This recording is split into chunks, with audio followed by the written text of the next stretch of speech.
hard time starting games. They played downhill on us. Couldn't really guard the ball screen action. I didn't think Brian really came out with a toughness defensively, and I think it always got to start with the best player on that end. He did better in the second half. And then we just really struggled offensively. I thought the ball moved a little bit in the first half. We missed a lot of wide open shots. Brian especially, Blake, steps out of bounds twice. KJ had some great looks. We're still encouraging him to shoot the ball. He did better in the second half. He got around the goal, which was good to see. But 22 assists on 30 baskets, so the ball is continuing to move. Second half was much better, but Tennessee Tech played really hard. Great friend, great admiration for Pell. He does a great job with his team.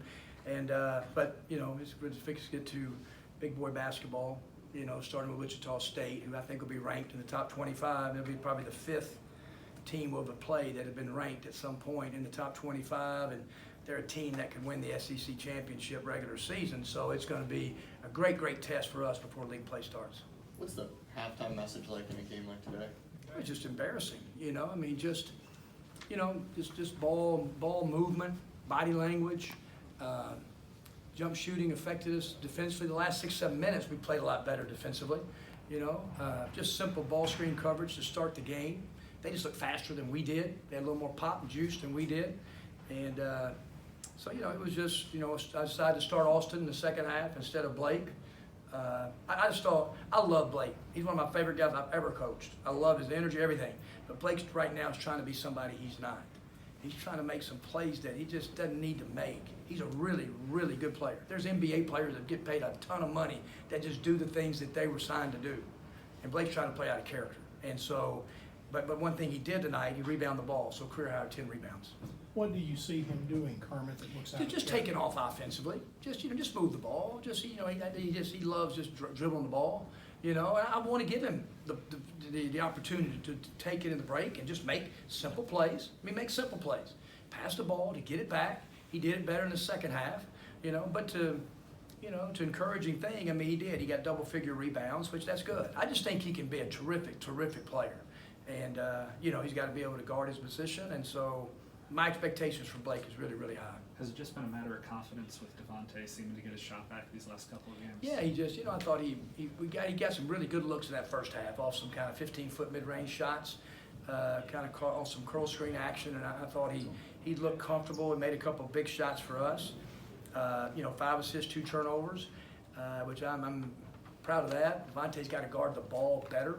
He's getting dribbled, maybe playing in too many minutes. Tonight, Devontae played 33. That's not too many for him, and so probably be a great number around 28 to 30 minutes in some of these really high-level games. But I'm really proud of what he's doing. He's really found his niche a little bit shooting the ball. Do you see a common thread, Kermit, in slow starts? Just pretty simple. Just defending, using the dribble, and just the ball doesn't move real early. Just an trusting offense. And all of a sudden, we kind of got our backs against the wall a little bit, and that ball started popping around in the second half, and we were like a team that was really playing unselfish. Obviously, it's something you're working to correct. How do you go about correcting that as you get ready to step up in the schedule? I've always had teams, fast start teams.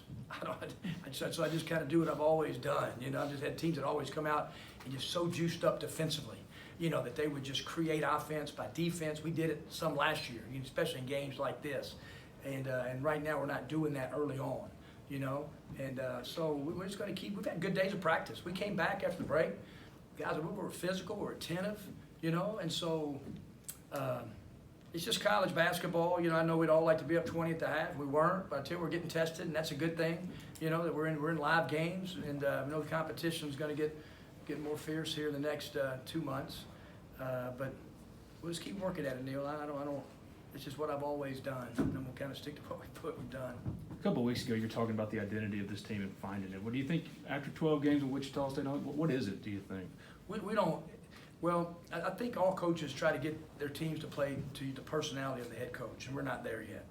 And I hope that people who've watched our teams, I think I've coached over about 780 games now, that one thing they may, I got flaws in my system too, like all of us coaches, but they'll say, hey, Kermit's team is tough and that they share the ball. It's pretty simple. That's what they've always done. And so right now I've got to get our team tougher defensively. tougher rebound the ball, more connected defensively. And I do think we're starting to share the ball better, you know, and so that was a good thing. Now, is it a good thing that Brian can not score in double figures and Blake not score in double figures and we still win by a margin? That's good. I mean, at least he shows we can do that. I was looking at the Butler score of the day, and, you know, the career ball when I couldn't miss in this gym was 1 for 11. And they still found a way to win by 30 against UT Martin or maybe Monroe. So, you know, guys just going to have off nights, but you got to stick true to form defending. So that's what we got to get better. Anything else? Thank you, guys.